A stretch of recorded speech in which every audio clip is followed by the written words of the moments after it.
This is our ulam for today. Taran! Hi mga ka-reels! O diba, talagang panindigan na natin yung mga ka-reels na yan. So, this is our ulam. Kitang-kita naman na niluluto pa.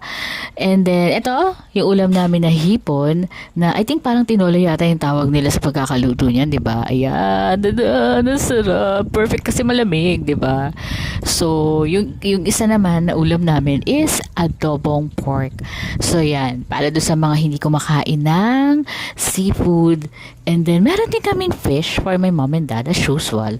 And then, yung isda namin is parang alumahan ata yung tawag doon sa isda na yun.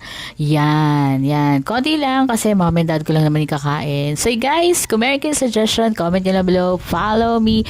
Guys, pwede na makatanggap ng star. So sana na-inspired ko kayo o nabigyan ko kayo ng idea kung anong pwede nyo lutuin. Kung mga hindi pa nagluluto.